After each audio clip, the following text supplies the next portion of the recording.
तो पढ़ के आए हैं? हैं?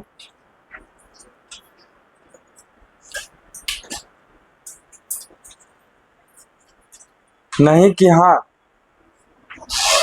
ला, अरे बोलिए तो, पढ़ के आए हैं? नहीं कि हाँ? अरे एक बच्चा नहीं बोलेगा कि क्या पढ़ के आए हैं कि नहीं? कोई स्टूडेंट नहीं? अरे इधर देखिए, इधर सब लोग नहीं आए पढ़ के, कि पढ़ के आए हैं? यही जो जितने पढ़ाया गया, और क्या पढ़ना है?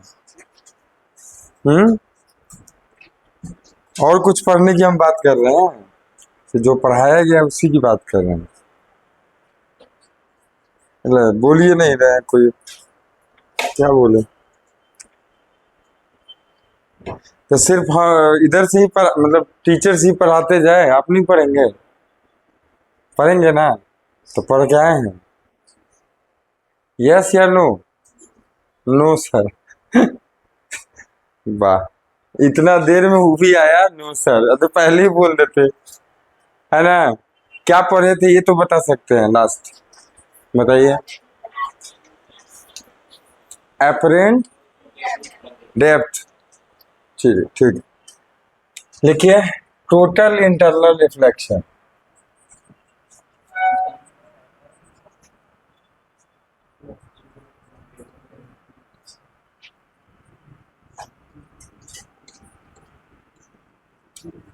जिसको शॉर्ट में TIR भी बोलते हैं, ठीक है, टोटल इंटरनल रिफ्लेक्शन। अब देखिए, ये घटना होगा किसके वजह से? तो ये घटना होगा आपका रिफ्रैक्शन की वजह से। किसके वजह से होगा? रिफ्रैक्शन की वजह से। और कह सकते हैं कि होगा रिफ्रैक्शन की वजह से, लेकिन लगेगा किसकी तरह? रिफ्लेक्शन की तरह। दैट्स वाई इसको क्या कहा जाता है? बोलिए, टोटल इंटरनल रिफ्लेक्शन, ठीक है। अब ध्यान से देखिए कि होता तो रिफ्रैक्शन की वजह से, होता किसकी वजह से?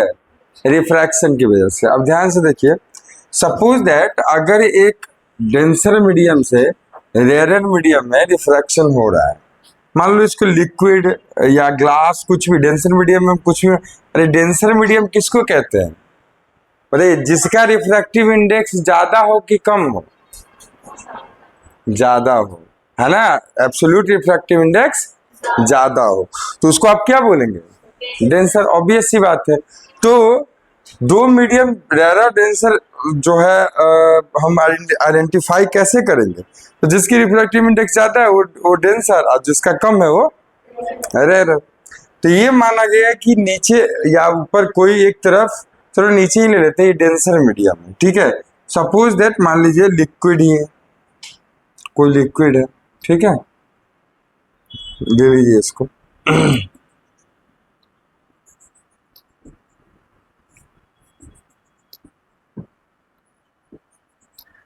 ठीक है, देखिए, और इसमें एक ऑब्जेक्ट पड़ा है कहीं भी,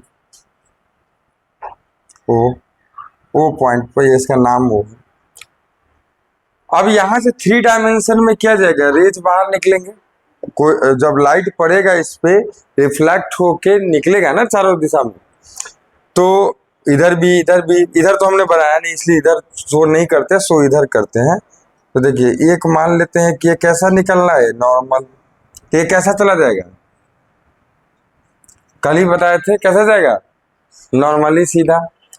सेकंड अगर कोई रे को ले, तो बताइए ये क्या हो जाएगा? Angle of incidence. तो यहाँ पर हमारा क्या हो रहा है? Denser to rarer. तो क्या अवे फ्रॉम द नॉर्मल की towards the normal? Away from the normal. तो बाबू ये कुछ ऐसा चला जाएगा। अब देखो, O dash, O B dash, ठीक है। अलग अलग नाम देते जाते हैं इसको, छोटा छोटा दिखाते हैं, आगे और भी रेंज दिखाने हैं। फिर मान लीजिए एंगल ऑफ इंसिडेंस और बढ़ाया गया, तो बढ़ाया गया मतलब आप क्या करेंगे? कुछ इस एंगल पे आप देख लेना सीधा ही है, ठीक है। कुछ इस तरह से एंगल ऑफ इंसिडेंस और बढ़ाया गया, देखिए और बढ़ाया गया। इस एंगल से ये एंगल बड़ा होगा कि छोटा होगा? बड़ा होगा। तो अब देखा गया कि ये जो रिफ्रैक्टेड रे है और एंगल ऑफ रिफ्रैक्शन और ज्यादा मिलेगा। मानते हैं इसके बाद और मिलता गया, भाई इस बीच में भी ना बहुत सारे रेज आ रहे हैं, हम हर को थोड़ी दिखा रहे हैं, एक दो दिखा रहे हैं। तो ये बार बार जो एंगल ऑफ इंसिडेंस बढ़ता जा रहा है, तो एंगल ऑफ रिफ्रैक्शन भी क्या हो रहा है? बढ़ता जा रहा है बाबू।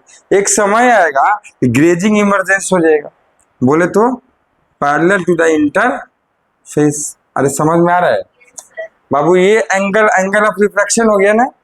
तो मान लीजिए नेक्स्ट वाला जो बीच में होगा, ये और एंगल ऑफ इंसिडेंस बढ़ा, तो ये और एंगल ऑफ रिफ्रैक्शन मिला, फिर और बढ़ा। एक समय आएगा कि एंगल ऑफ रिफ्रैक्शन कितना हो जाएगा? 90 डिग्री। इसको कहते हैं ग्रेजिंग इमरजेंस, पहले भी पढ़ा चुके हैं, ग्रेजिंग इंसिडेंस, ठीक है। तो बाबू ये एंगल को हम बोलते हैं क्रिटिकल एंगल, इस एंगल को बोलते हैं क्रिटिकल एंगल। फिर से समझिए, the critical angle is that angle of incidence, है ना, corresponding या ऐसे कर सकते, the critical angle is that angle of incidence in the denser medium corresponding of which the angle of refraction in the rarer medium is right angle और 90 degree. समझ में आया? उस एंगल को आप क्या बोलते हैं? क्रिटिकल एंगल, ठीक है। अब देखिए, तो कुछ ऐसा ये चला जाएगा ग्रेजिंग इमरजेंसी। अब सोचिए जरा, कुछ और एंगल बढ़ा दिया, कुछ और एंगल बढ़ा दिया, क्या लगता है ये क्रिटिकल एंगल से जो एंगल ऑफ इंसिडेंस होगा, ये क्रिटिकल एंगल से बड़ा होगा कि नहीं होगा? होगा ना बाबू। तो ये आईसी से भी बड़ा होगा, इससे भी बड़ा होगा। तो आपको क्या लग रहा है कि अब इसके बाद क्या होगा? और एंगल ऑफ इंसिडेंस बढ़ेगा, सॉरी एंगल ऑफ रिफ्रैक्शन बढ़ेगा ना। तो किधर चला जाएगा?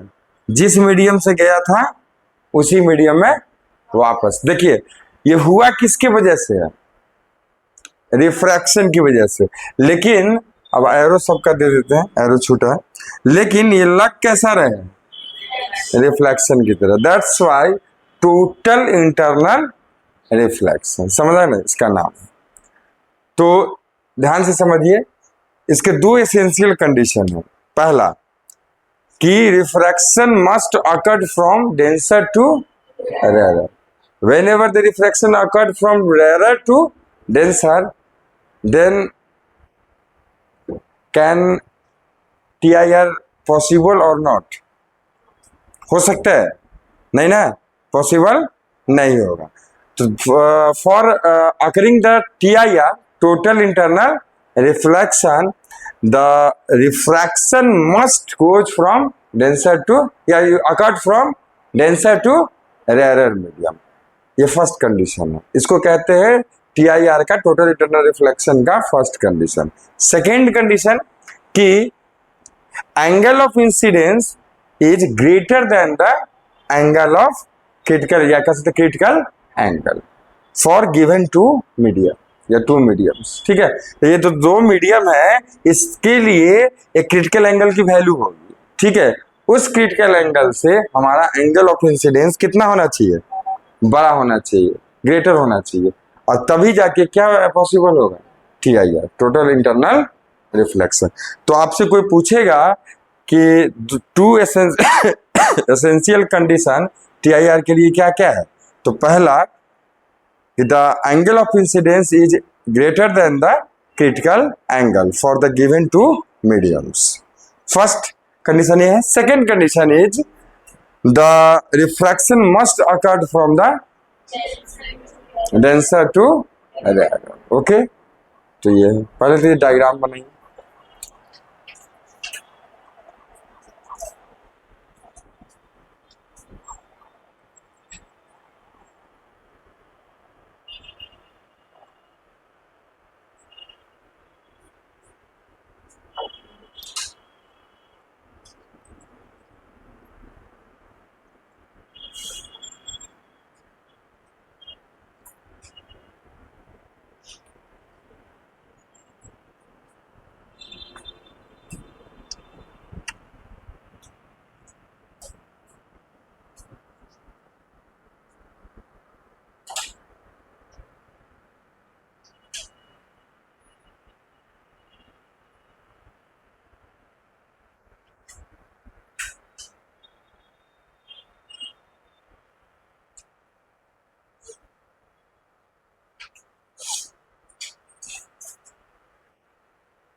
हो गया? नहीं?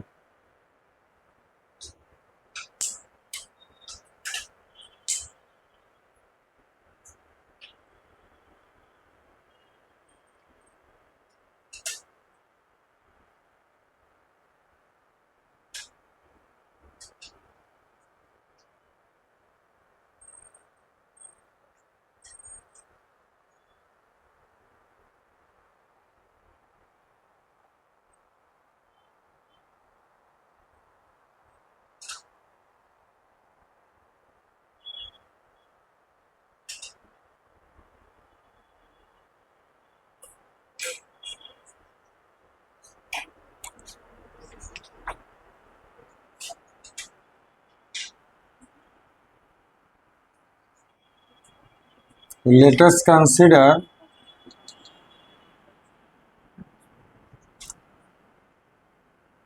the refraction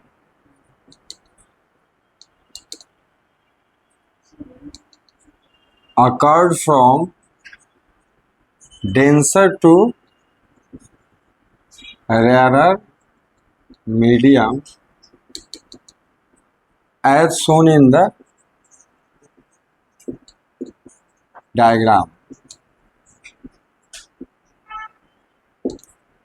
ओके, जल्दी से इसको लिखिए, फिर आगे और आप मैं आपको डिक्टेट कर देता हूँ.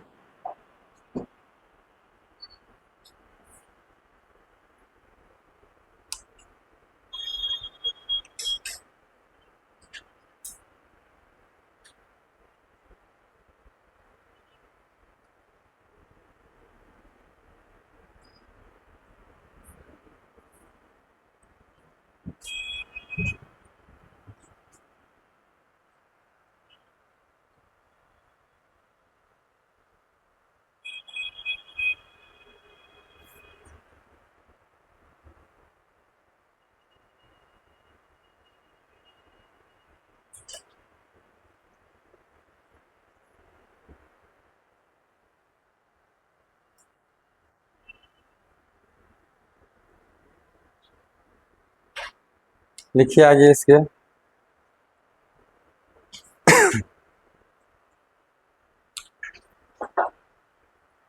As angle of incidence increases,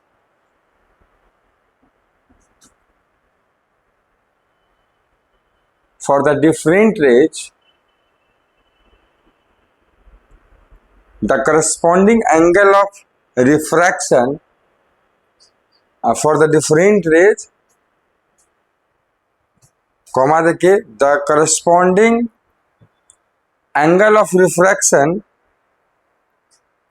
in the rarer medium, in the rarer medium, in the rarer medium also increases.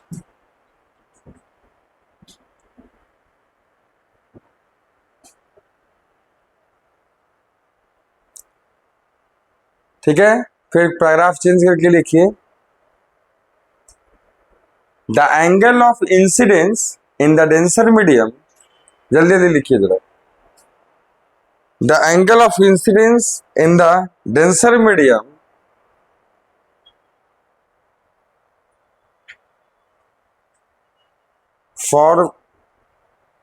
for which the angle of refraction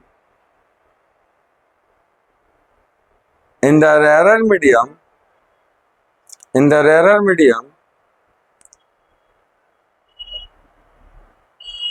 is 90 degree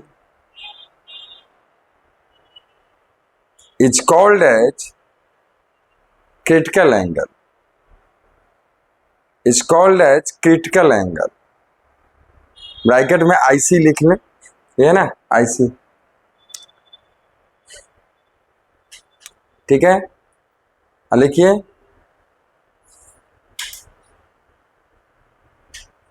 this condition is known as the, उसी में this condition is known as the grazing emergence. Grazing GRAZING, grazing emergence. This condition is known as the grazing emergence.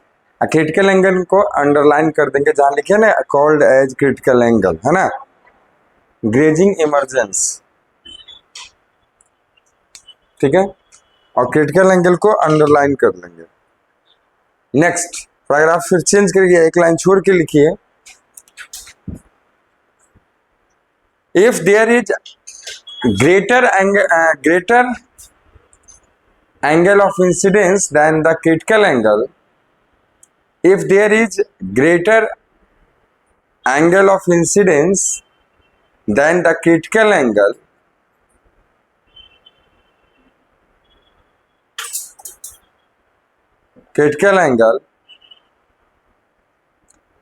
the refracted ray again back to the back again back sorry go back कर दीजिए, again go back to the same denser medium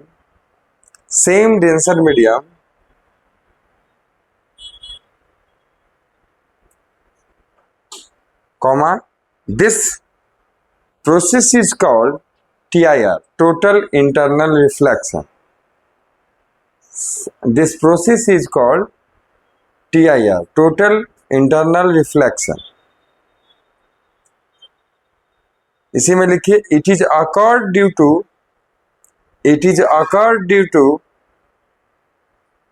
refraction of light, but seems like as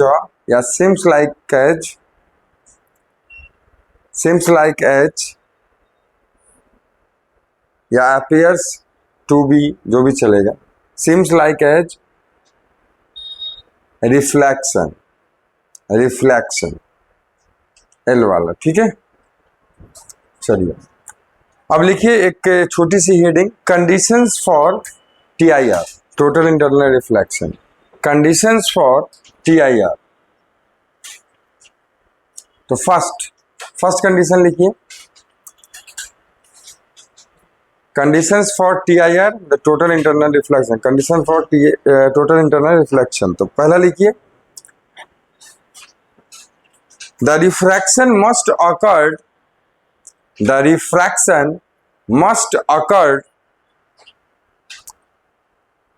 from denser to rarer medium. The refraction must occur from denser to rarer medium.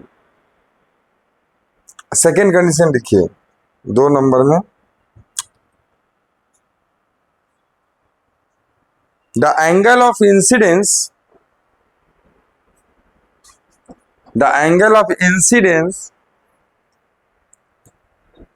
is greater than critical angle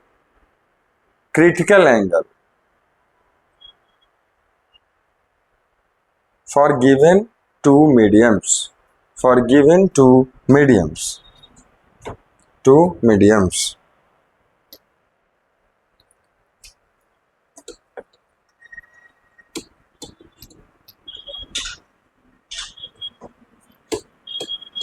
ठीक है। एक और सब heading डालिए, जैसे conditions for TIR एक सब heading डाले ना, वैसे एक सब हेडिंग डालिए, calculation for critical angle, calculation for critical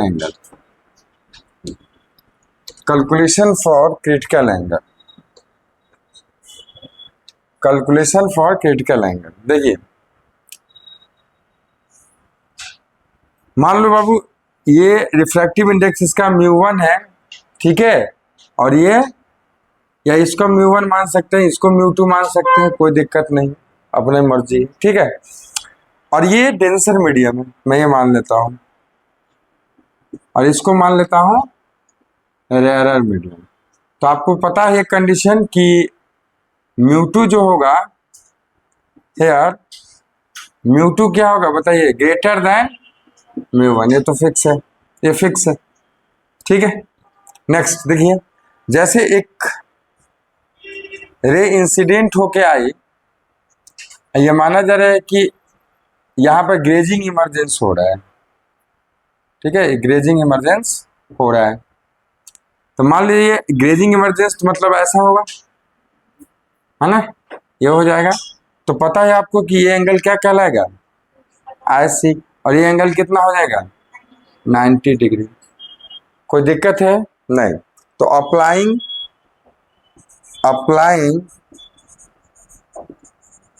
Snell's law, इस पॉइंट का नाम दे देते हैं हम ए लॉ एट पॉइंट ए। लगेगी तो क्या हो जाएगा बताइए, साइन IC अपॉन में साइन 90 हो जाएगा, इक्वल टू बोलो μ1 अपॉन μ2, क्योंकि रे हमारा किस में जा रहा है, μ1 वाले मीडियम में जिसका रिफ्रैक्टिव इंडेक्स μ1 है, जा किससे रहा है, तो μ2 वाले जिसका मतलब μ2 रिफ्रैक्टिव इंडेक्स है उस मीडियम से, ठीक है। तो अब देखिए साइन 90 का वैल्यू कितना होता है, 1 होता है। तो देखो sine IC upon sine, sorry upon sine क्या है, ये 1 हो जाएगा, इक्वल टू ये कितना हो जाएगा μ1 अपॉन μ2, ठीक है।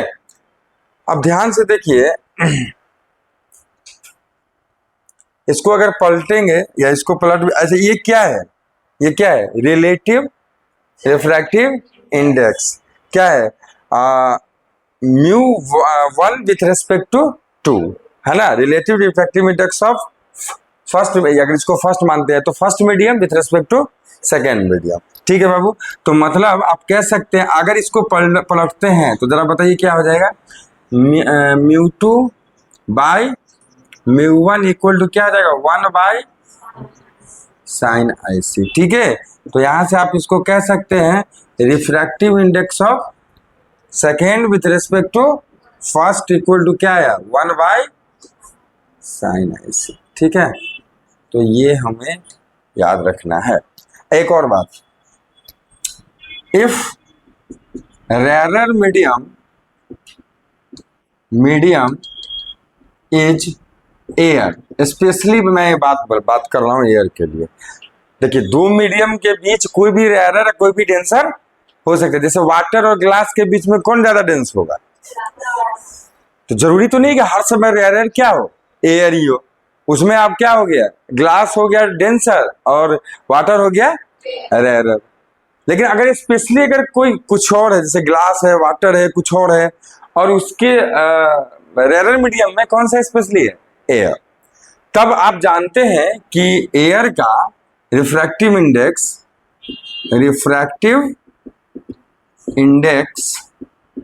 ऑफ एयर कितना होता है 1, कितना होता है, कौन सा, एब्सोल्यूट रिफ्रैक्टिव इंडेक्स की बात कर रहे हैं, ठीक है ना। तो ये आपका होता है 1 कैसे हो जाएगा, एब्सोल्यूट रिफ्रैक्टिव इंडेक्स कल पढ़ाया था, क्या होता है C अपॉन, और उस मीडियम जिस मीडियम का हम निकालने जा रहे हैं उसमें क्या लाइट का स्पीड है वो बटे में आ जाएगा नीचे। तो बेटा यहाँ एयर ही है और C भी एयर का ही होता है, तो दोनों C हो गया ना, तो C बटे C कितना आया 1, that's why refractive index of absolute refractive index of air equal to कितना होगा 1। अब इसको 1 मान लिए एंड यही लिख देते हैं, एंड रिफ्रैक्टिव इंडेक्स ऑफ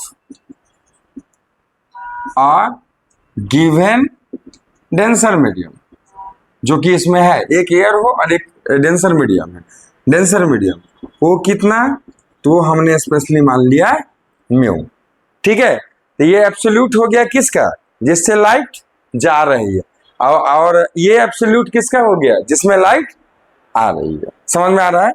तो आप देखिए जिससे जा रही है उसका म्यू, जिसमें आ रही है उसका 1। तो आप यहाँ क्या डालेंगे बताइए, ये क्या हो जाएगा μ2 बाई μ1 इक्वल टू क्या है 1 बाई साइन IC स्पेशली। तो μ2 की वैल्यू, μ2 क्या था देखो ना, ये क्या है μ1। अरे समझ गए कि नहीं। तो बताइए μ1 की जगह आप क्या डालेंगे वन, म्यू टू की जगह म्यू। तो आप ऐसे भी कर सकते हैं, देखो कि म्यू इक्वल टू, बटे में वन लिखो ना लिखो बात बराबर है, क्या हो जाएगा देखो, एक minute, mu two by mu one तो हो गया म्यू बटे वन, हाँ ठीक है, म्यू बाई वन तो म्यू हो गया, ये कितना हो जाएगा one by I C, one by sine I C. अब बेटा एक चीज और यहां से आप देखो, साइन आई सी की वैल्यू हो जाएगी वन बाई म्यू, ठीक है। तो आप स्पेशली इसको लिख लें। पहले तो एक इधर देखिए, जनरल फॉर्मूला ये है, किसी दो मीडियम दुनिया में जो होगा उसके लिए रिलेशन ये है, अगर स्पेशली एयर हो जाता है तो उसके लिए ये है। अगर रेयर मीडियम, दोनों में से एक रेयर मीडियम एयर हो जाता है तो दूसरा मीडियम का एब्सोल्यूट रिफ्रैक्टिव इंडेक्स मुझे अगर पता होगा तो हम ये फॉर्मूला लगा सकते हैं, है ना? लिख लो।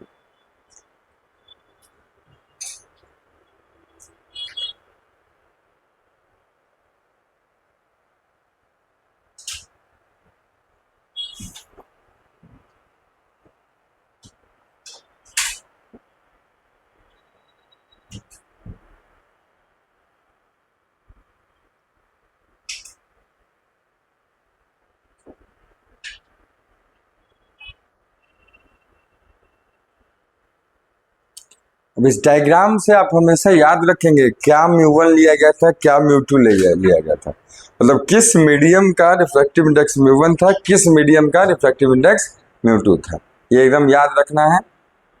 उल्टा पुल्टा कर लेंगे तो क्वेश्चन न्यूमेरिकल में दिक्कत आ जाएगी। हमने जो मान के कंसेप्ट हम पढ़े हैं उसको याद रखना है और उसी सिंबल के साथ हम अप्लाई करेंगे न्यूमेरिकल।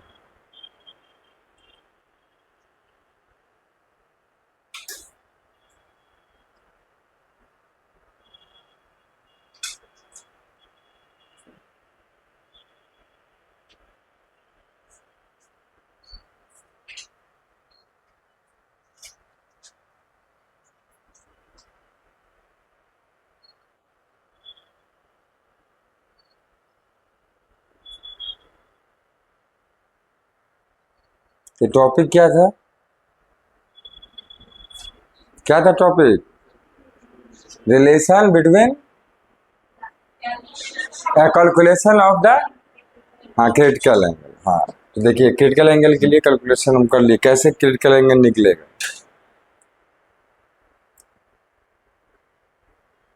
या लोग इसको ये भी बोलते हैं, मैं जो पहले बोल रहा था कि relation between relative refractive index and critical angle, ये भी चीज इस टॉपिक को बोला जाता है। आप देख पा रहे होंगे रिलेटिव रिफ्रैक्टिव इंडेक्स और क्रिटिकल एंगल के बीच का ही रिलेशन है ना, ये भी बोला जाता है।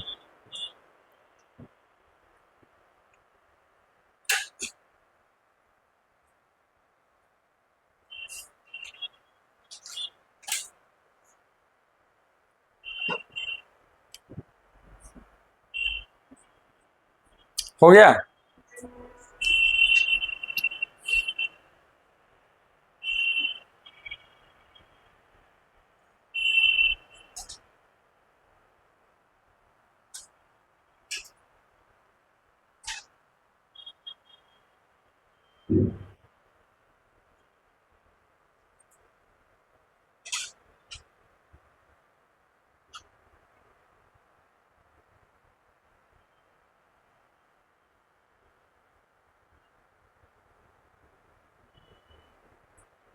चलिए नेक्स्ट हेडिंग डालिए, ऑप्टिकल फाइबर। एक्चुअली एप्लीकेशंस पढ़ने थे तो उसमें सबसे मेन एप्लीकेशन ऑफ टीआईआर, तो इसमें आपका जो बाकी सब तो सिलेबस से हट गया, एक बचा है ऑप्टिकल फाइबर वो है, तो लिखिए पहले तो हेडिंग डाल दो एप्लीकेशन ऑफ टीआईआर, उसमें पढ़ना है optical fibre. Application of TIR total internal reflection, इसमें पढ़ना है आपका ऑप्टिकल फाइबर।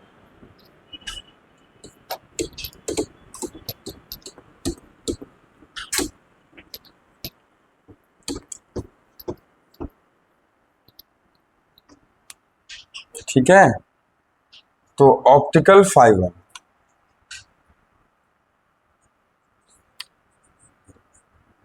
एप्लीकेशन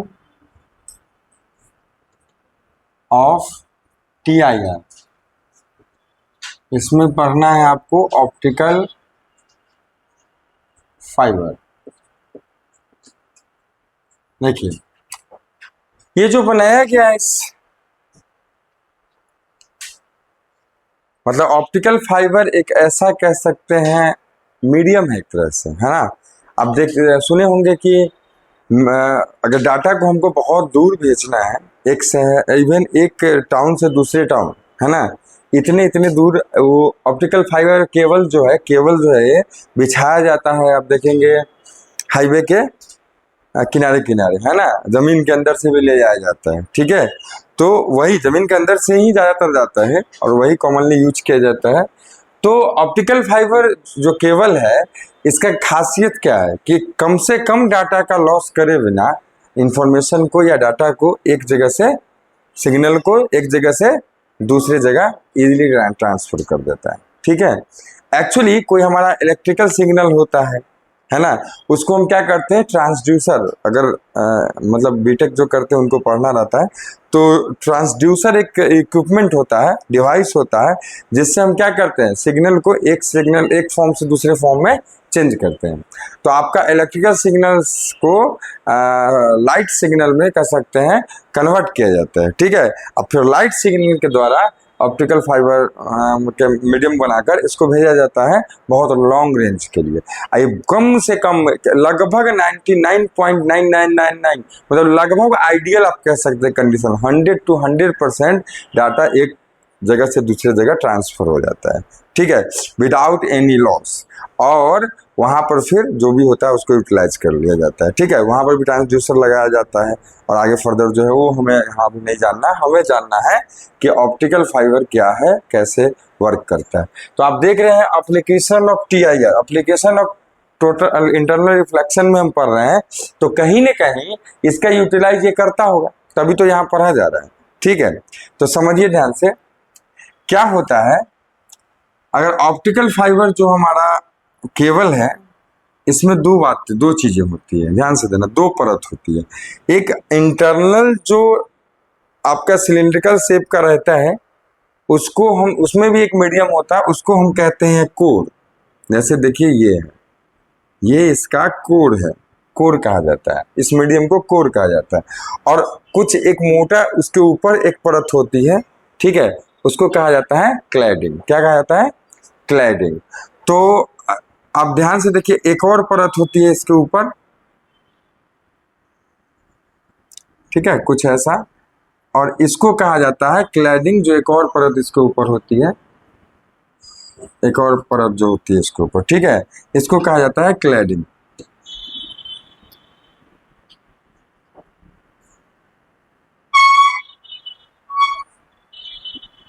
ठीक है, और ये हम ले लेते हैं मीडियम लाइन।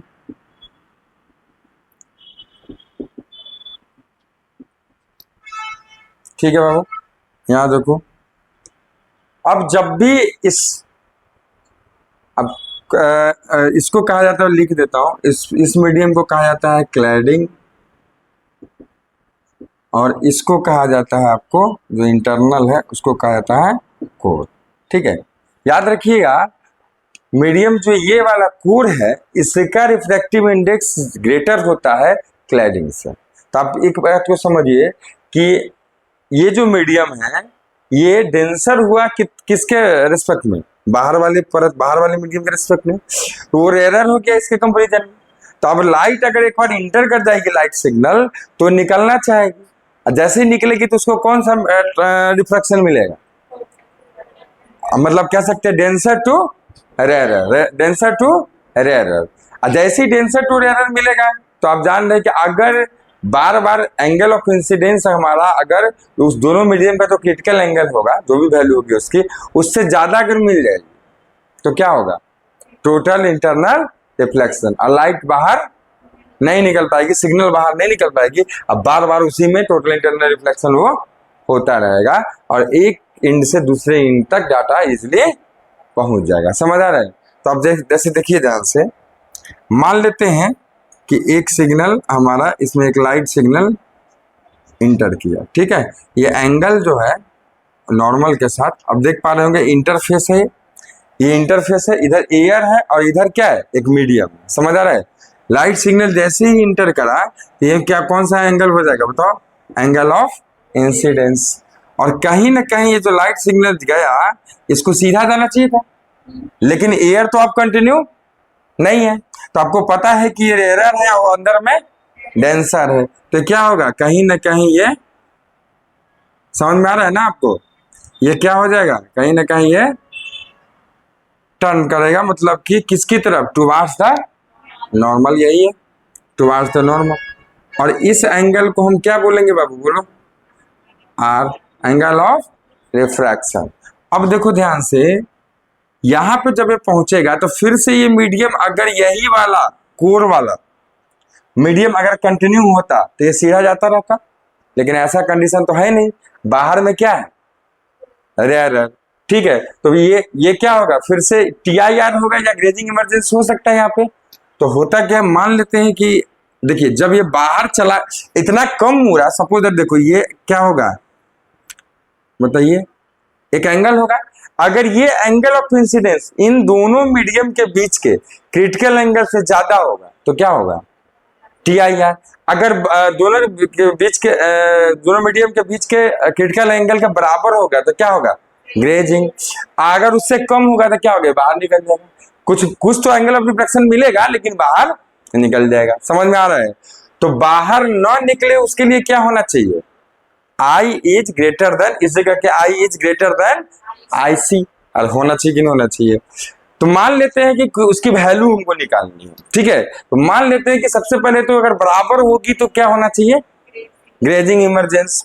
अब ग्रेजिंग इमरजेंस के लिए आपको पता है कि कुछ ऐसा जाएगा, जाएगा कि नहीं जाएगा? अब बाबू ये एंगल क्या हो जाएगा, इसको क्या बोलते हैं, IC बोलते हैं। तो पहले सब बनाइए फिर बात करते हैं।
हो गया, इधर देखिए,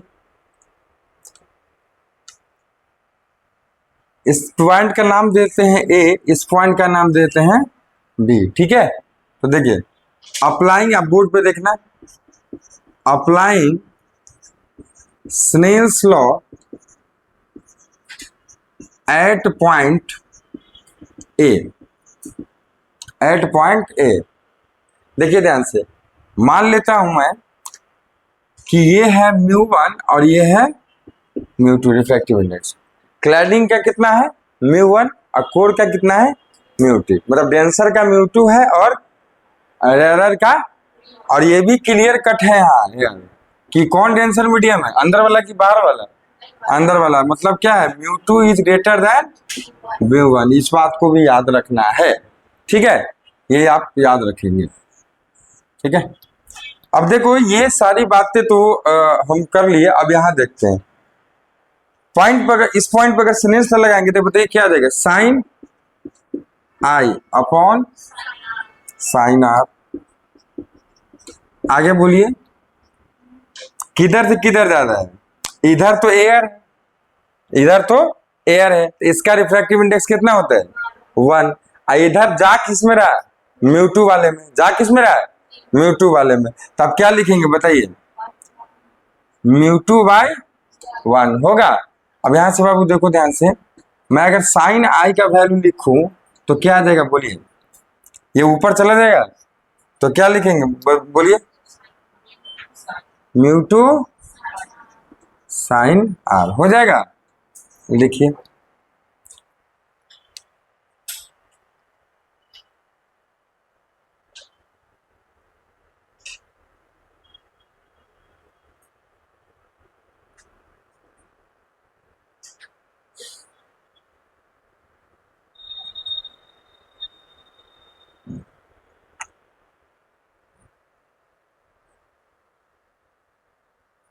हो गया। अब इधर देखो, अगर साइन आर को लिखोगे तो क्या आ जाएगा बोलो, साइन आई बाय म्यू2, क्या इक्वेशन 1 मान लें, मान लेते हैं। इधर देखो, अब इधर अभी बाद में आप लिखिएगा, टाइम देंगे। इधर देखिए, ये हो गया। अब यहां अप्लाई कर रहे हैं क्या, स्नेल्स लॉ। कहां पे, तो एट पॉइंट बी, तो applying Snell's law at point B, ठीक है, बी पे लगाइए, क्या आएगा बोलिए, sine I C upon sine 90, sine 90, और किधर से किधर जा रहा है, तो म्यू1 अपॉन म्यू2, म्यू1 अपॉन म्यू2, ठीक है बाबू। तो यहां से आप क्या बोलेंगे, साइन 90 का वैल्यू 1, तो क्या हो जाएगा, sine I C equal to mu upon mu, ठीक है। अभी इधर देखें, फिर बाद में उतारिएगा, ठीक है। इधर अब साइन आई सी को क्या लिख सकते हो, इस ट्रायंगल में देखो तो, अगर मैं इसका नाम दे दूं ए बी और इसका नाम दे दूं चलो ओ, ए ओ बी ट्रायंगल में आप देखो तो ये तो 90 है, ये दोनों एंगल का मिला के कितना होना चाहिए, 90, 180 होता है ना टोटल। तो बाबू आई सी इक्वल टू क्या लिख सकते हो, 90 माइनस हाफ लिख सकते हैं। तो लिखिए ध्यान से, इन ट्रायंगल कौन सा, ए ओ बी, ए ओ बी, आप क्या बोलेंगे बोलिए, R plus I C equal to 90, तो I C equal to 90 minus R बोलेंगे। अब देखिए इसको पुट कर रहे हैं यहाँ पे, तो यहाँ पे पुट कर रहे हैं, तो sine 90 minus R equal to हमारा आ जाएगा म्यू1 अपॉन म्यू2। तो यहां से देखिए ये क्या हो जाएगा, cos R equal to mu upon mu, equation 2 लिख लीजिए।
हो गया,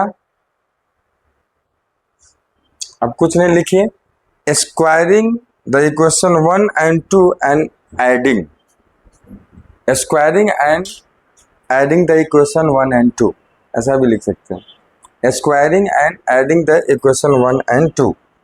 तो स्क्वायरिंग करेंगे तो क्या आ जाएगा, साइन स्क्वायर बोलिए R plus cos square R, LHS का स्क्वायर कर दिए, और आरएचएस का स्क्वायर करेंगे तो क्या आ जाएगा, साइन स्क्वायर आई, साइन स्क्वायर आई अपॉन में कितना हो जाएगा, म्यू2 का होल स्क्वायर, अब प्लस में क्या होगा, म्यू1 का स्क्वायर अपॉन में म्यू2 का स्क्वायर हो जाएगा। ये कितना आ जाएगा 1, ये आ जाएगा 1। बताइए एलसीएम कितना हो जाएगा यहाँ पे, म्यू2 का स्क्वायर हो जाएगा। ये यहां से क्या आ जाएगा साइन स्क्वायर आई, यहां से क्या आ जाएगा म्यू1 का स्क्वायर। बाबू ध्यान से देखना, तो यहां से क्या आ जाएगा बोलो, साइन स्क्वायर आई प्लस म्यू1 का स्क्वायर इक्वल टू क्या आ जाएगा म्यू2 का स्क्वायर। तो यहां से हमें निकालना है साइन स्क्वायर आई, ठीक है। ये कितना होना चाहिए देख लो, म्यू2 का होल स्क्वायर माइनस म्यू1 का स्क्वायर। यहां से साइन आई कितना हो जाएगा रूट ओवर म्यू2 का स्क्वायर माइनस म्यू1 का स्क्वायर। बस यही तो निकालना है, ठीक है। लिख लीजिए।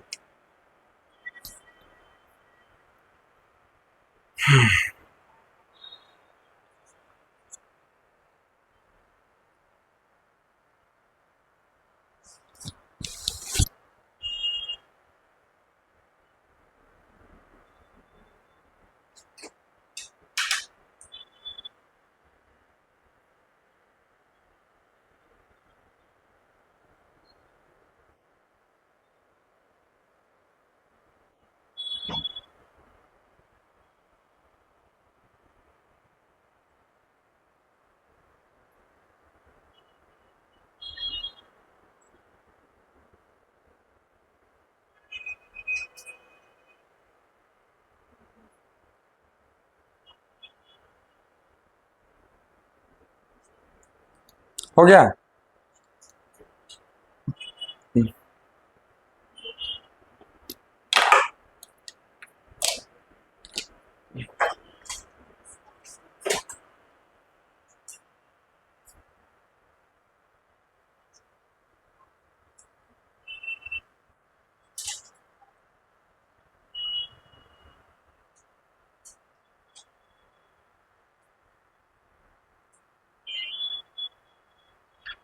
हो गया नहीं,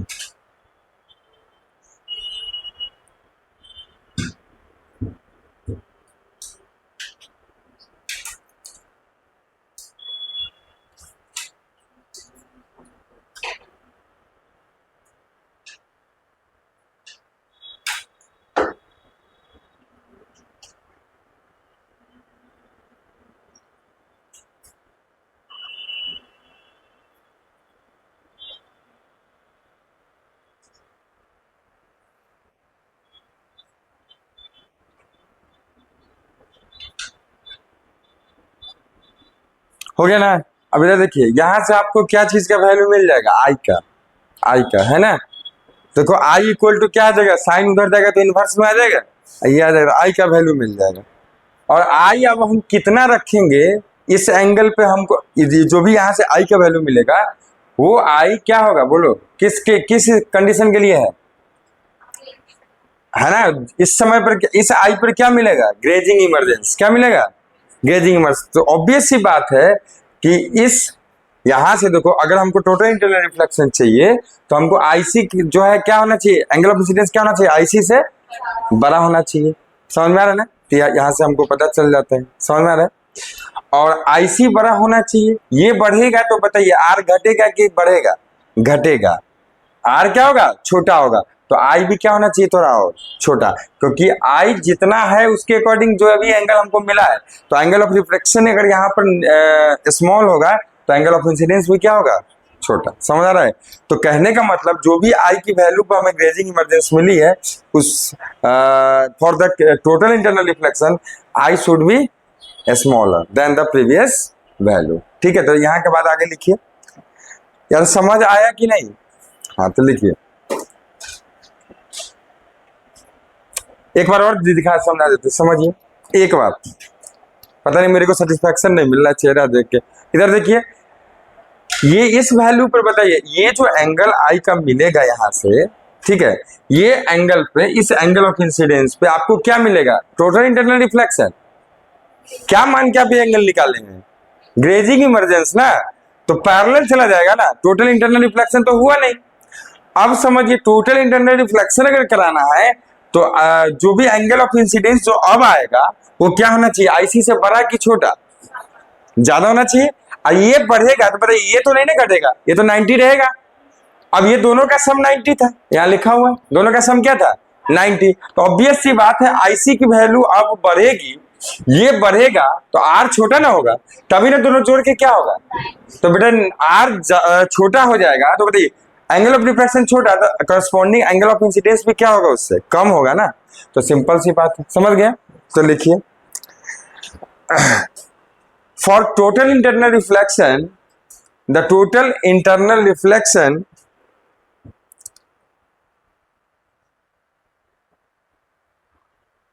the angle of refraction bracket में लिखो are should be lesser than the previous value, should be lesser than the previous value.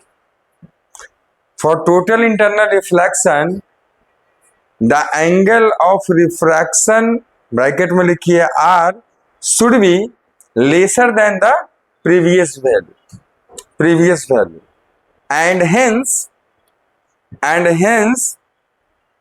the angle of incidence I bracket में I should also lesser than the previous value, and hence the angle of incidence I है ना should also lesser than the previous value। चलिए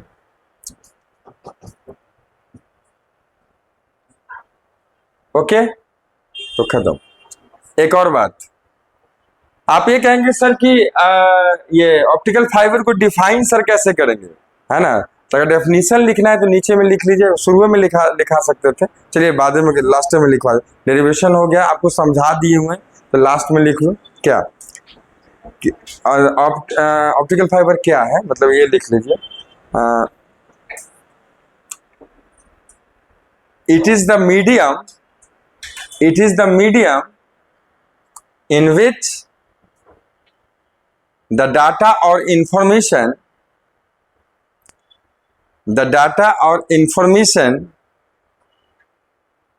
transferred from one position to another position,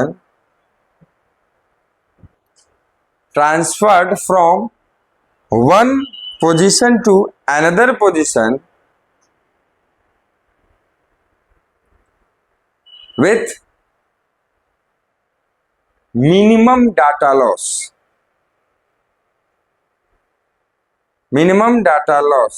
और करके लिख लो approximately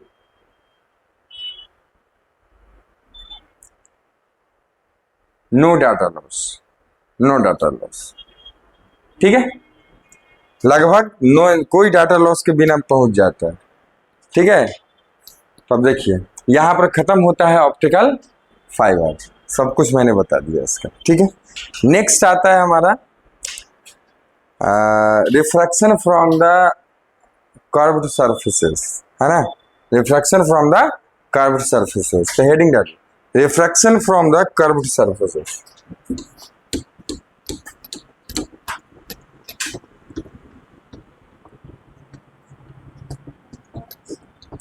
refraction from the spherical surfaces भी लिख लो, curved छोड़ो ना, स्फेरिकल सरफेसेस लिख लो।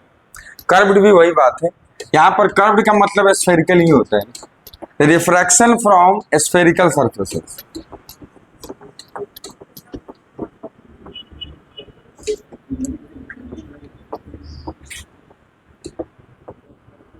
इधर देखिए बाबू, आप इस चैप्टर में कर्व्ड का मतलब क्या पढ़ रहे हैं, स्फेरिकल ना, तो वही मीनिंग है ना, समझ रहे हैं। तो refraction from the spherical surfaces, ठीक है।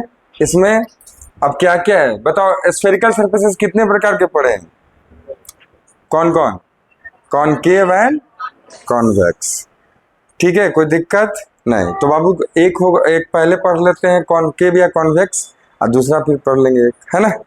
तो देखिए पहला फर्स्ट, इधर देखिए, अब कॉन्वेक्स पढ़े चाहे कॉनकेव पढ़े, मान लीजिए कॉन्वेक्स पहले पढ़ते हैं तो उसमें भी आता है कि दो प्रकार, पहला डेंसर रेयरर टू डेंसर और दूसरा डेंसर टू रेयरर। समझ में आ रहा है ना? ये दोनों प्रकार पढ़ने हैं। तो देखिए पहला पढ़ रहे हैं हम लोग from convex surface, convex spherical surface.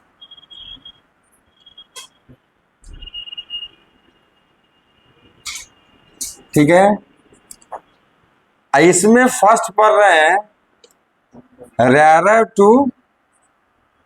Rarer to बोलिए डेंसर।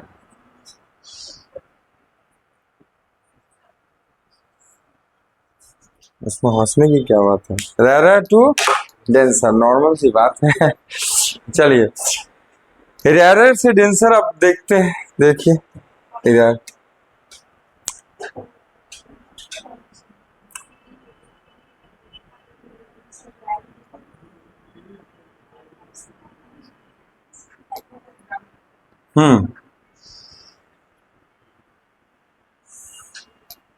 एक चीज ध्यान दीजिए, ध्यान से फिर से मैं साइन कन्वेंशन नहीं लिखाने जा रहा हूँ, सारा साइन कन्वेंशन वही होगा, बस वहां पर क्या था, वहां भी पोल था, यहाँ भी पोल, अभी पोल ही होगा। लेंस में फिर हम पढ़ेंगे ऑप्टिकल सेंटर, ठीक है, वहां बात करेंगे। तो सारे साइन कन्वेंशन वही यूटिलाइज होगा, इसलिए नया लिखाने की जरूरत नहीं है। अब देखिए बाबू जो मिरर का था, अब देखिए यहाँ पे कि ये आपका, आप कैसे मानेंगे कि रेयरर टू डेंसर हो रहा है? तो इसको हम थोड़ा सा दिखा देते हैं ऐसा कुछ जिससे आपको पता चले कि ये कौन सा मीडियम है, डेंसर मीडियम। ठीक है, देखो अभी डेंसर मीडियम में रेयरर टू डेंसर हो रहा है, और कैसा सरफेस है, कॉन्वेक्स स्फेरिकल सरफेस। ध्यान से देखिए, तो बेटा ध्यान से समझना है कि कॉन्वेक्स आप कैसे मानेंगे कि कॉन्वेक्स है कि कॉन्केव है? रिफ्रैक्टिंग सरफेस को देखकर। ठीक है, ये तो धंसा हुआ है, ये तो धंसा हुआ है, हम कॉन्वेक्स कैसे कहेंगे उसको?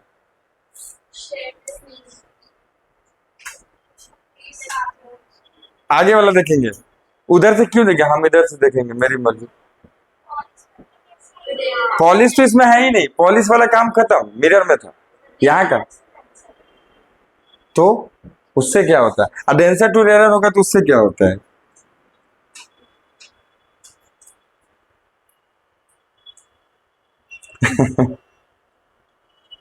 अच्छा, डेंसर टू रेयरर होता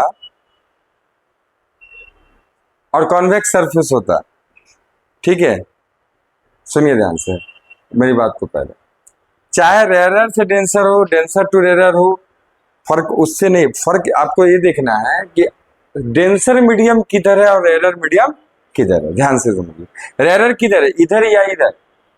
इधर है ना बाबू, ये रेयरर है और ये डेंसर है, समझ आ रहा है? तो ऑलवेज आपको एक, उन्होंने थोड़ा सा पहुंची है करीब, बात सही बोली है, लेकिन एक बात उसमें उसने अहम बात छोड़ दिया कि हमेशा हमको ये नहीं, हाँ तो सर रेयरर टू डेंसर इसलिए नहीं, हमको शायद जिससे जिधर से जिधर रहे उससे फर्क नहीं पड़ता है, हमको सिर्फ और सिर्फ रेयरर की तरफ से ही देखना है। किधर से देखना है? रेयरर की तरफ से ही देखना है। तो आप इधर से अगर देखें, ये डेंसर मानते तो ये रेयरर होगा, है भी रेयरर टू डेंसर, तो ऑब्वियस सी बात है इधर रेयरर होगा और इधर डेंसर होगा। तो रेयरर की तरफ से देखेंगे, अगर वैक्स है, उभरा हुआ है, उसकी तरफ, किसकी तरफ? रेयरर की तरफ, तो हम क्या बोलेंगे? कॉन्वेक्स। ठीक है बाबू, अगर धंसा होगा रेयरर की तरफ तो क्या बोलेंगे? कोई दिक्कत? तो अब देखिए यहाँ पर ये आपको पता है बाबू कि ये कौन सा, ये एक्सिस होगा, प्रिंसिपल एक्सिस। ये कौन सा पॉइंट होगा? पोल। अब देखो यहाँ पे मान लीजिए एक ऑब्जेक्ट है, पॉइंट ऑब्जेक्ट, ठीक है, ध्यान दीजिए, मान लेता हूं यहां से दो रे एजम्पशन यहां भी लेना है, एक रे सीधा चला गया, तो आपको तो पता है ये रे को कोई डेविएट नहीं करेगा, लेकिन दूसरे रे को, ये तो ऑब्वियस आप खूब अच्छे से जानते हैं, लेकिन दूसरा रे मान लीजिए कुछ ऐसा गया, इंसिडेंट हुआ, ठीक है, ध्यान दीजिए। अब यहां पर अगर ये मीडियम कंटिन्यू होता तो क्या सीधा जाता? जाता ना, लेकिन मीडियम कंटिन्यू नहीं है। अब रेयरर टू डेंसर, तो बताइए कि कहां से नॉर्मल पड़ेगा? वही बात मिरर में बताया था ना, ये किसी ने किसी, है ना, स्फीयर का पार्ट होगा, तो इसका कहीं ना कहीं सेंटर किधर होगा बताइए, इधर होगा कि नहीं होगा? हाँ, तो कहीं इधर सेंटर हो जाएगा सी। ठीक है, यहां से क्या पड़ेगा बेटा?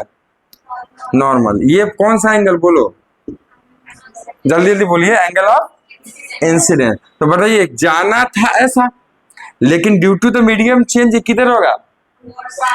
बिकॉज डेयर टू डेंसर है, तो टुवार्ड्स द नॉर्मल ये बेंड होगा, और बेंड होगा तो कहीं ना कहीं जाकर ये क्या करेगा? प्रीवियस जो एक और रे था ना सीधा गया ना, उसको कट करेगा। तो यहां बाबू कैसा बनेगा इमेज बताइए? पॉइंट साइज का, लेकिन कैसा? रियल। कैसा बनेगा? रियल। और इसको मान लेते हैं बाबू, ध्यान से देखिएगा, इसको मान लेते हैं हम अल्फा एंगल। ठीक है, यहां से डाल देते हैं परपेंडिकुलर इस पे, कुछ कुछ प्रूफ करना है इसका इसलिए। और दूसरा इसका मान लेते हैं गामा एंगल, और इसको मान लेते हैं बीटा एंगल। ठीक है, और ये आई हो गया, तो ये बताइए कितना हो जाएगा? हाँ, हो जाएगा। ये एंगल ऑफ इंसिडेंस है, ये एंगल ऑफ, बिकॉज रिफ्रैक्टेड रे एंड द नॉर्मल के बीच का एंगल को क्या बोलते हैं? Angle of refraction. ठीक है, इसको बनाइए, इसको बनाइए, उठा के रखिए, उठा के।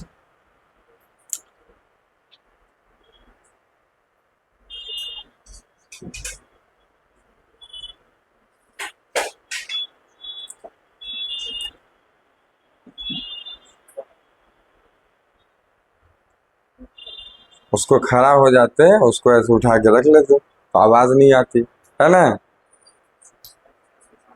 चलिए,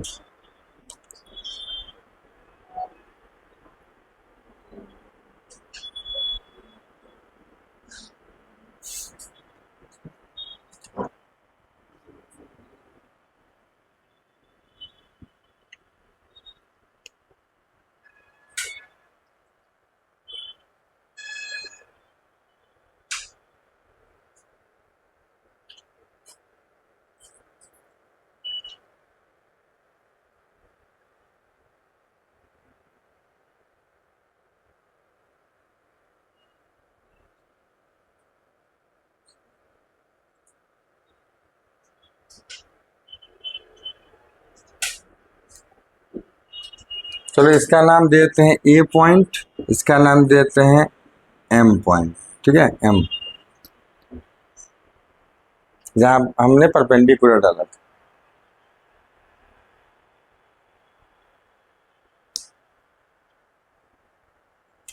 और सारे एंगल कैसा है यहाँ पे? स्मॉल। कितने हैं? स्मॉल, एकदम मतलब बहुत स्मॉल। कल बताए थे स्मॉल एंगल अप्रोक्सीमेशन, याद है? टेन थीटा साइन थीटा सब क्या होता है? इक्वल। एंड थीटा भी, sine theta tan theta and theta सब इक्वल। ये सारे माइक्रोस्कोपिक प्रोसेस है बाबू, ये तो जूम डायग्राम है, बहुत ही स्मॉल एंगल्स हैं इसके।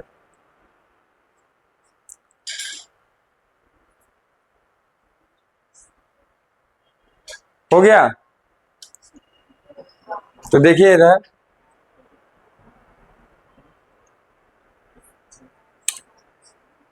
इन ट्रायंगल, ध्यान से देखिएगा, in triangle O A M O, ध्यान से देखो तो प्लीज, बात नहीं। इन ट्रायंगल ए एम ओ, ध्यान से देखिए, ए एम ओ कौन सा एंगल है? अल्फा, है ना बाबू? इसको आपको लिखना है tan अल्फा। ठीक है, और tan अल्फा इक्वल टू कितना हो जाएगा बताओ तो इसमें?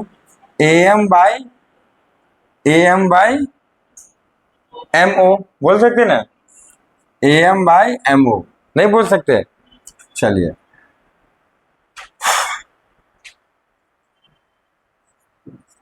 अच्छा, इसी चीज को मैंने, क्या गर्मी लग रही मेरे को?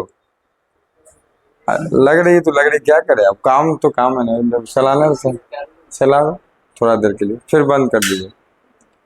ठीक है, लग रही है, लग रहा है तुमको, अब नाम मेरा है। हाँ, इधर देखो बाबू, tan alpha sine alpha and alpha सब क्या होगा? इक्वल, कल बताया था ना, theta tan theta sine theta, इसको आप क्या लिख सकते हैं, अल्फा भी लिख सकते हैं, लिख दिया। आगे देखो टेन इन ट्रायंगल, जल्दी से बताइएगा, ए एम आई, देखिए तो क्या होगा, ten alpha ten beta equal to, बोलिए A M by M I होगा। इसको क्या मैं बीटा, बात नहीं, इसको क्या बोलेंगे, बीटा, ठीक है बेटा। जल्दी से देखो next, in triangle A M C, बाबू क्या होगा, tan gamma equal to A M by M C होगा। तो यहाँ इसको आप क्या बोल सकते हैं, बोलिए गामा बोल सकते हैं बाबू। अब देखते चलो, इन ट्रायंगल, ध्यान से देखना, इन ट्रायंगल ए ओ सी, देखो तो उस ट्रायंगल में दिख रहा है, दिख रहा है बेटा, ए ओ सी, देखो बाबू ए ओ सी, क्या लग रहा है, इस ट्रायंगल का एक्सटर्नल एंगल कौन सा है, आई। आपको एक एक एक क्या बोलते हैं, थ्योरम पढ़े होंगे क्लास 10 में, कि एक्सटर्नल एंगल सामने वाले दो इंटरनल एंगल के सम के इक्वल होता है। तो आई इक्वल टू आप क्या बोलेंगे, अल्फा प्लस गामा बोलेंगे। तो देखो बेटा ध्यान से, I equal to alpha plus gamma, तो बाबू इसको एज इट इज हम रहने देते हैं, ठीक है। नेक्स्ट देखो, इन ट्रायंगल ए आई सी, देखो तो ध्यान से, ए आई सी दिख रहा है, ध्यान से देखो, ए आई सी, इसका एक्सटर्नल एंगल कौन है, गामा। गामा किसके सम के बराबर होगा, आर प्लस बीटा। तो गामा इक्वल टू हो जाएगा बाबू आर प्लस बीटा। तो यहां से बताओ आर इक्वल टू कितना हो जाएगा, गामा माइनस बीटा होगा। देखते चलिए, applying Snell's law at point A, लगाइए तो ए पे स्नेल्स लॉ कितना हो जाएगा, बोलिए sine I upon sine R. और एक और बात ध्यान से देखो बाबू, मान लेते हैं बाहर का रिफ्रैक्टिव इंडेक्स कितना है, एब्सोल्यूट म्यू वन, अंदर का कितना है, म्यू टू। हम किसका माना है बाबू, म्यू टू, बोलिए डेंसर का कि रेयर का, डेंसर का। तो आप बताइए रे किधर जा रहा है, रेयर टू डेंसर, तो आप यहाँ पे क्या लिखेंगे, म्यू टू अपॉन क्या बोल लिखेंगे, तो बेटा क्रॉस मल्टीप्लीकेशन करो, बोलो mu one into sine I, I equal to क्या होगा, बोलो साइन आर, हो जाएगा। अच्छा ध्यान से अच्छा पहले तो यहां तक लिखिए, फिर बात करते हैं, फिर मिटाना पड़ेगा।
हो गया बाबू।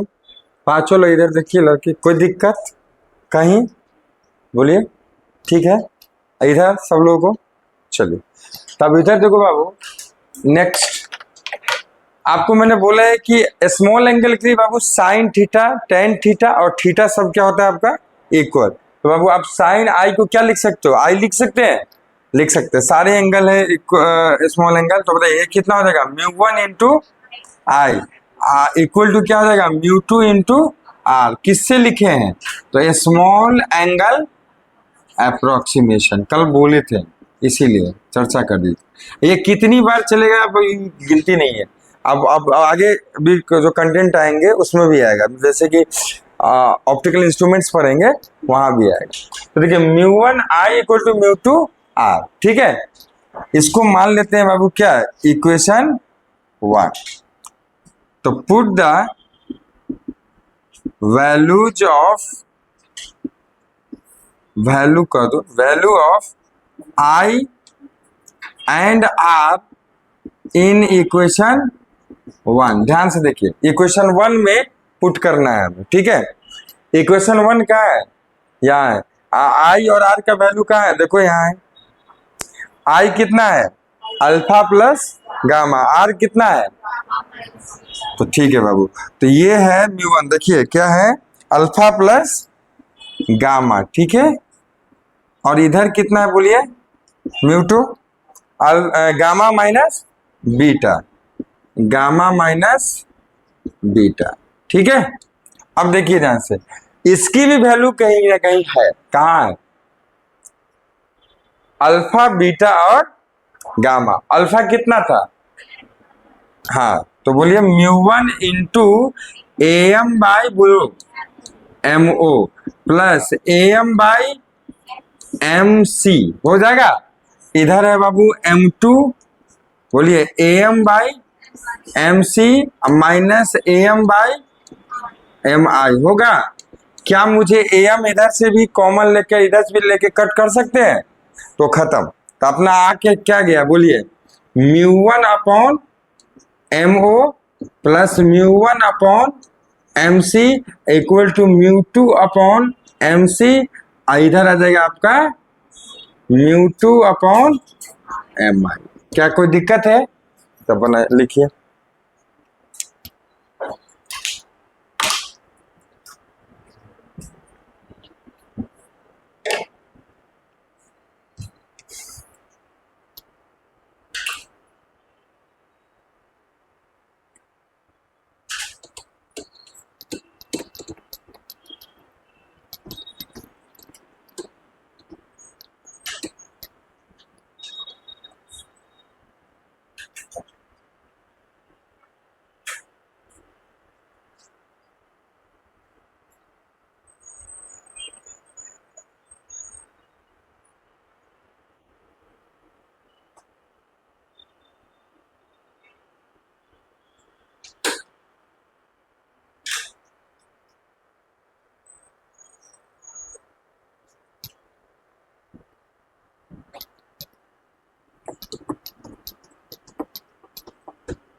इसको बाबू मान लेते हैं इक्वेशन टू, ठीक है।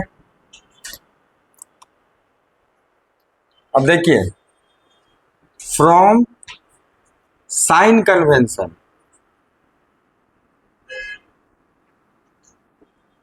देखो बाबू थोड़ा आपके कॉपी में डायग्राम है, मैंने तो मिटा दिया है, बोर्ड की जरूरत थी। देखिए कॉपी में डायग्राम है, देखो तो बाबू एमओ क्या है? सब लोग देखिए कॉपी में अपने डायग्राम में एमओ क्या है बोलो?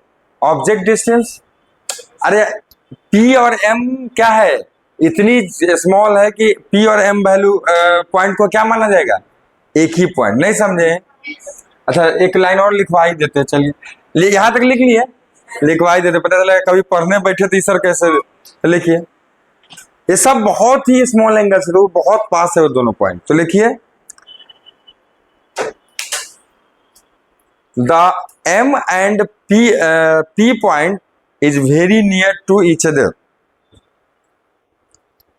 The M and P point, तब दो इक्वेशन नेक्स्ट वाला लिखेंगे, is very near to each other. तो बाबू देखो आप क्या लिख सकते हैं, म्यू1 बाय बोलो MO को क्या लिख सकते हो, PO, और इसको फिर से म्यू1 अपॉन क्या सबको लिख सकते हैं P के टर्म में, PC equal to mu upon PC, और इधर क्या हो गया म्यू2 अपॉन PI। ठीक है, इक्वेशन 2 इसको मान लीजिए। ओके, अब देखिए फ्रॉम साइन कन्वेंशन, देखो बाबू अगर ये एग्जाम में आया ना तो 4 मार्क्स से कम में नहीं आएगा, आता है, घूम फिर के आते रहते हैं। तो देखिए फ्रॉम साइन कन्वेंशन, अपने कॉपी में देखो, अब लास्ट है, एंडिंग है जस्ट, उसमें देखिए क्या बोलते हैं, इस डेरिवेशन का एंडिंग है, सो कह रहे हैं। ये डायग्राम को देखिए, PO क्या है बोलिए, ऑब्जेक्ट डिस्टेंस। अब देखिए तो आपको सारे पॉइंट कहाँ से, सारे डिस्टेंस कहाँ से मापने होंगे, P से। तो आप P से चलेंगे तो क्या इंसिडेंट रे के अपोजिट चलेंगे कि उसके डायरेक्शन में चलेंगे, अपोजिट। तो क्या होगा वो तो बताइए, PO इक्वल टू माइनस, बोलो माइनस यू, ले सकते हैं, बताइए PC इक्वल टू, जल्दी बताइए, इधर है ना, इधर होगा ना सेंटर ऑफ कर्वेचर, तो इसको क्या लेंगे प्लस का R, अरे हो जाएगा। क्यों प्लस लिए, पोल से डायरेक्शन में चले ना, समझ में आ रहा है। और लास्ट बताइए क्या है, PI भी उधर ही है, तो वो भी क्या हो जाएगा प्लस का भी, इमेज डिस्टेंस है, कोई दिक्कत, समझ गए बाबू। इसको पुट करेंगे कहाँ, इक्वेशन 2 में। तो put these values in equation 2, चलिए पुट करिए तो क्या आ जाएगा, mu upon minus U plus mu upon R, इधर क्या हो जाएगा बोलो, सॉरी म्यू1 अपॉन आर, इधर क्या हो जाएगा म्यू2 अपॉन आर, ये हो जाएगा म्यू2 अपॉन भी। ठीक है, वो प्लस। अब यहां से देखो, इसको इस तरफ लाएंगे तो प्लस होगा कि नहीं होगा, हो जाएगा। तो आप क्या करेंगे, लिखेंगे म्यू2 अपॉन भी माइनस म्यू1 अपॉन यू, हो जाएगा बाबू। इसको उधर करोगे तो क्या जाएगा, म्यू2 माइनस म्यू1, और नीचे में कॉमन क्या हो जाएगा, यही होता है डेरिवेशन। ठीक है, ये ऑप्टिक्स है, ऑप्टिक्स में कुछ मिलेंगे, खास करके रे ऑप्टिक्स में जब वे पढ़ाएंगे आपको तो उसमें इतने बड़े डेरिवेशन नहीं मिलेंगे, लेकिन मिलेंगे वहां भी।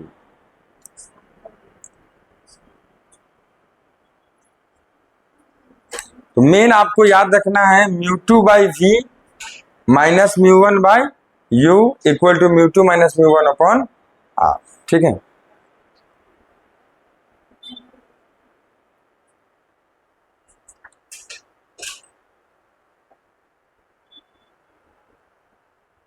तो पहला किसका पढ़ रहे थे बोलो, कॉन्वेक्स स्फेरिकल सरफेस, उसमें पहला क्या पढ़ेंगे, रेयर टू डेंसर। अब उसी का दूसरा पढ़ेंगे क्या, डेंसर टू रेयर।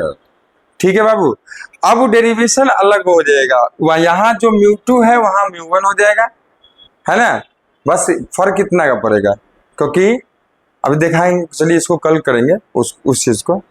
आप घर से करके ला सकते हैं क्या डेंसर टू रेयर, ये होमवर्क है, लिख लीजिए कि denser to rarer convex spherical surface का करके लाना है। ठीक है, ओके, तो लिखो सेकंड में लिखिए, उसी भाई कॉन्वेक्स पढ़ रहे हैं ना, तो उसमें पहला क्या पढ़े, रेयर टू डेंसर, सेकंड लिखिए डेंसर टू रेयर। इसको आप करके लाएंगे, सभी लोगों को हम आएंगे तो कॉपी चेक करेंगे कितने लोग कहाँ जाते ना, हाँ देख के नहीं, बुक से देख के नहीं, खुद से होता है ठीक है, नहीं होता है छोड़ देना है। ठीक है, जहां तक होगा वो करना है। ओके, तो स्वस्थ रहें, स्वच्छ रहें, मिलते हैं फिर नेक्स्ट क्लास। ठीक है, पढ़ाई करते रहें।